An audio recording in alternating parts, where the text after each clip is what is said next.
Robert, how are you doing? What's going on, my friend? Good. How are you? I'm doing all right, but that's not what I'm concerned about. I want to know how the Knicks are doing. Now, the Knicks made a semi-controversial draft pick. I want to talk about it with you, but first, rattle off your your extensive list of credentials to let everyone know why you should be. We should take your words seriously when it comes to the Knicks, Robert.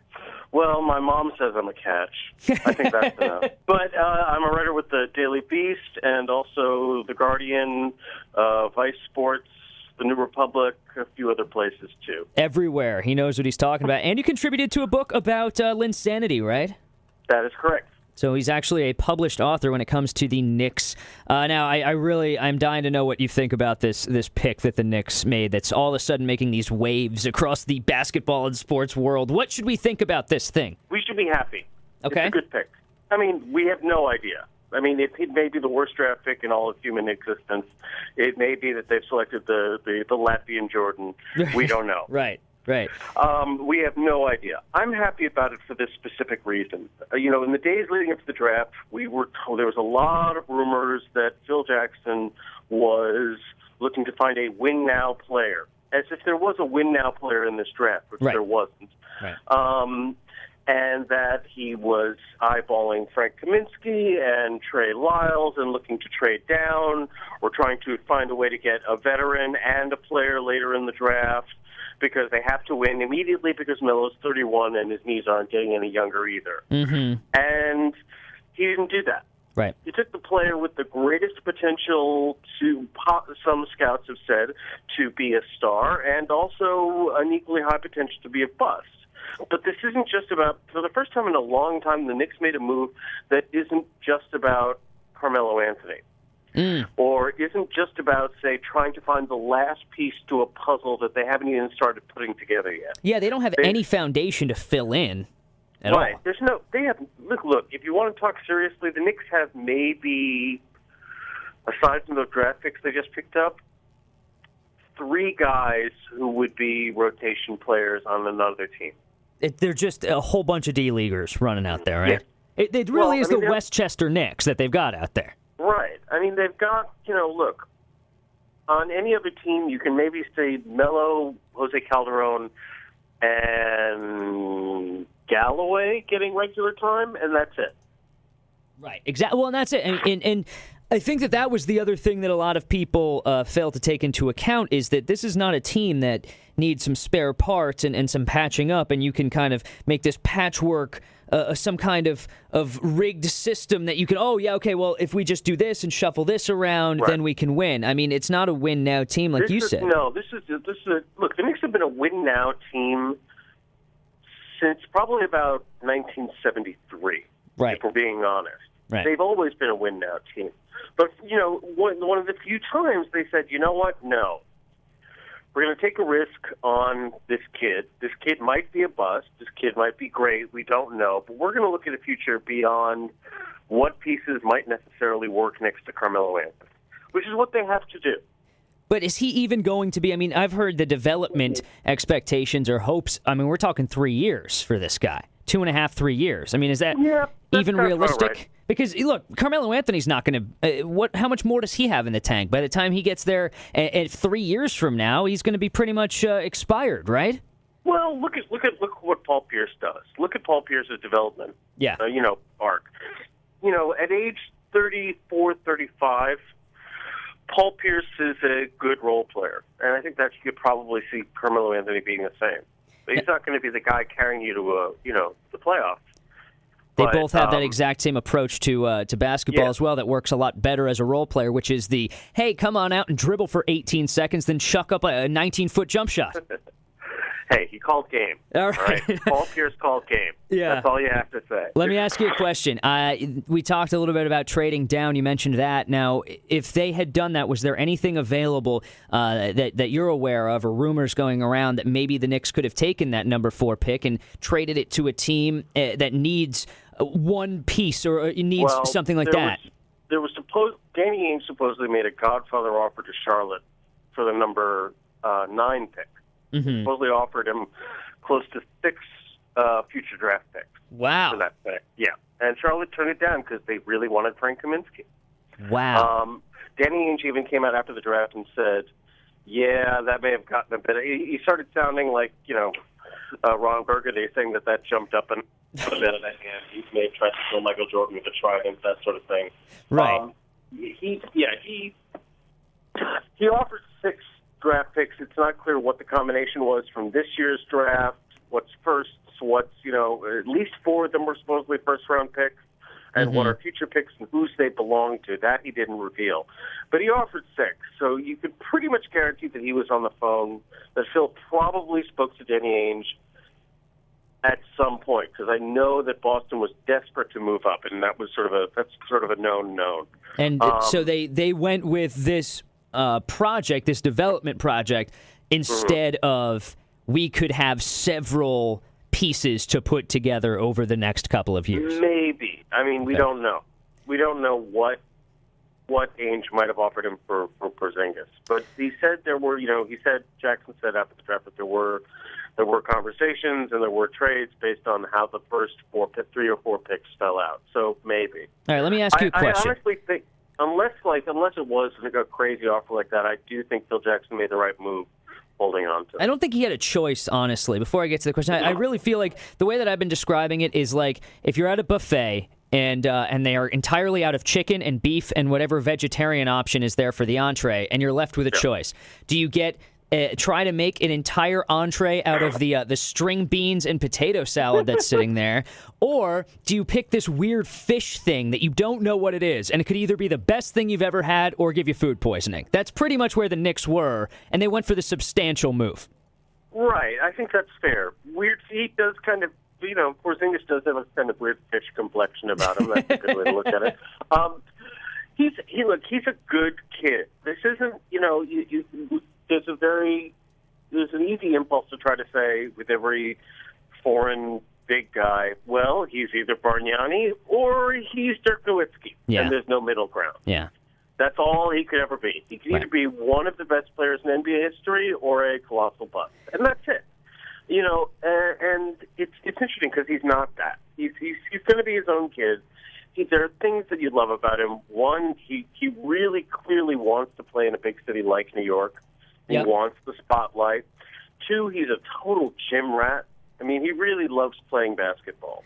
He's really going to be one of those guys that they need to bulk up, though. I mean, he looks like he's about 195 pounds, and he's, 7'1", something like that? He's supposedly measured out in the draft at 7'1.5" in his bare feet.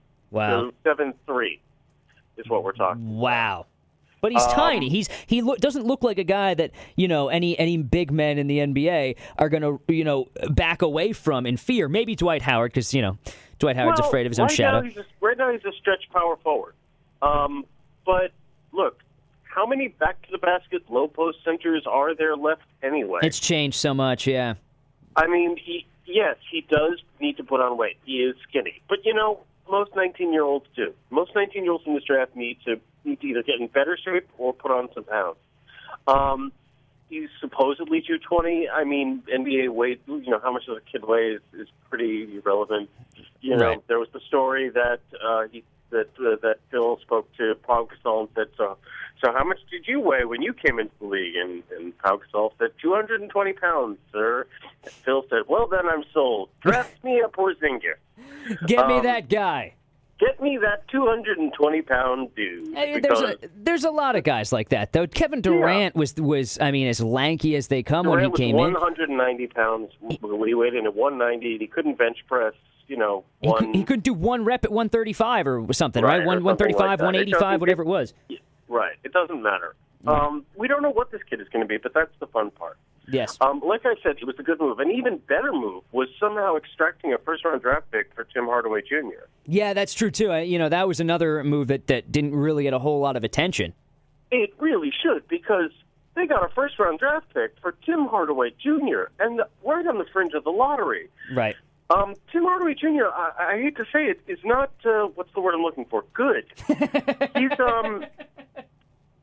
He's a streaky at best shooter, a terrible defender, an awful rebounder for a guard his size. not much of a passer at all. He really doesn't do anything if he's not. And he does two things well. When he gets hot from outside, he's good, and he's a really good finisher in transition. This is a less than 40% field goal shooting last year, by the way. Right. So that's what you get from Tim Hardaway Jr. And literally kind of guarding anyone to save his life.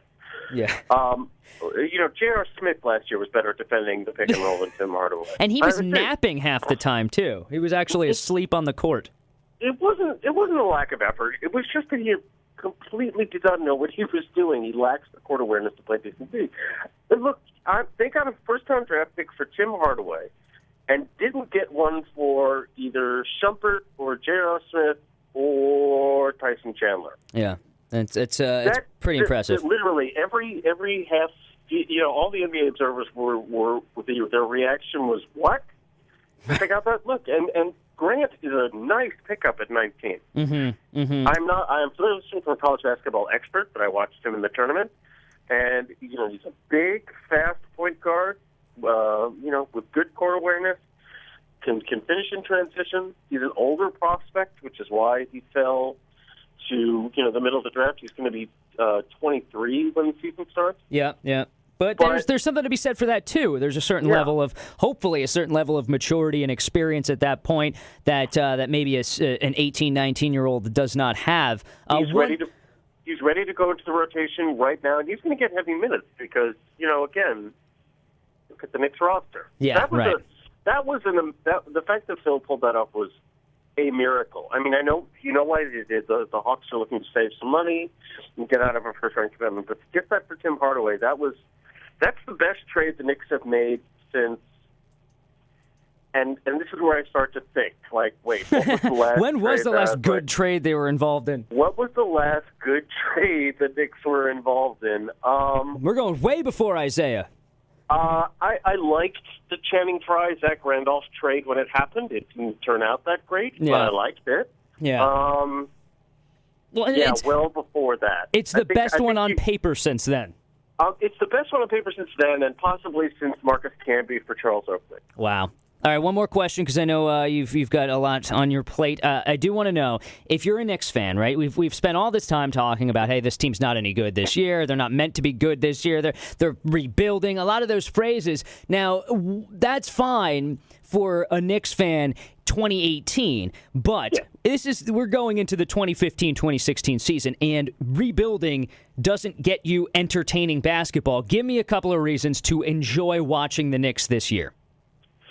Why bother, Robert? Why bother? I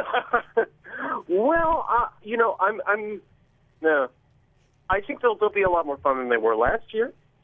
But there was something to be said about last year's team. It really was like watching like a Will Ferrell, like it was like watching like one of those movies. There was nothing entertaining about last year's team. It was a bunch of guys who shouldn't have even been professional basketball players running around a court. It was like watching the Washington Generals play. Yeah, it was fun. The Washington Generals wouldn't have won their last two games and gotten knocked out of the first overall spot. The most Knicks thing ever. I think, let's see what they do in free agency. I think they're going to pick up some interesting guys. David West? I think they do. The fascinating thing was all the talk before the draft. I was dreading what was going to happen in the draft. Right. I was seriously petrified they were going to make some terrible move. And all the talk about Kaminsky at 4 and win now that was coming out of Phil Jackson was just not good. And we ended up doing, what I feel is the right thing.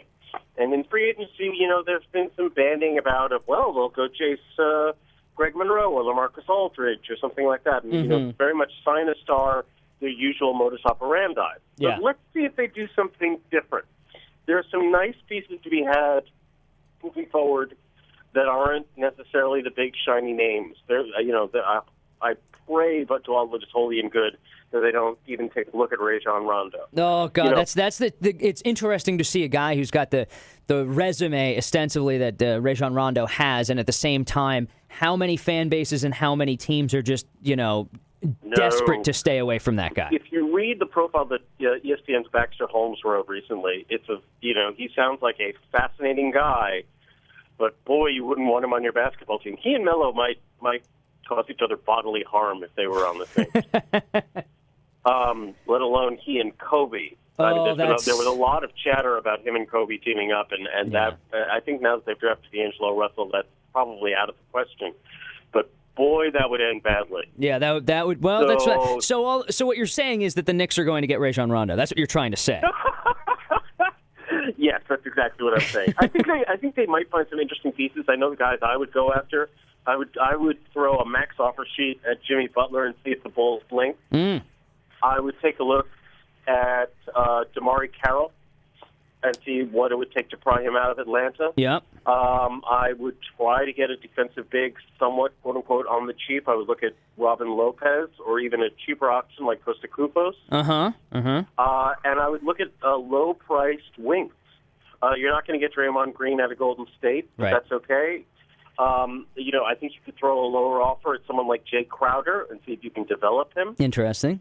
What you want to do this year, look, the Knicks aren't going to win, are probably, Jared Dubin, who writes for many, many places, is also an excellent writer, threw out a statistic where something like the number of teams that have had a 25-game improvement after having a 17-win season, in modern NBA history, it's something like 4 out of 60 teams. Wow.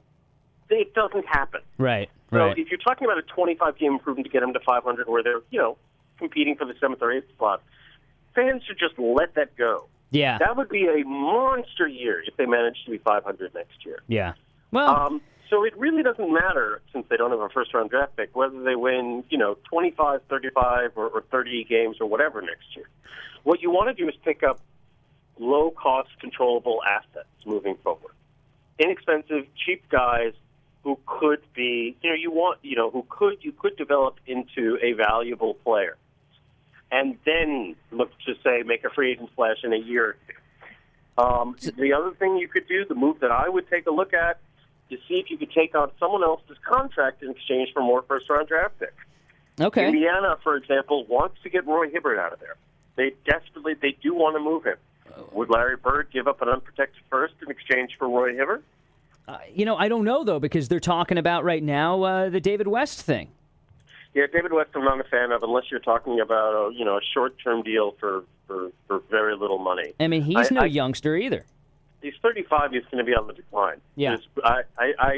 David West, veteran leadership, toughness. But, veteran leadership and toughness are important things to have in a locker room, but you can get them on minimum salary contracts. They're not expensive traits. Yeah.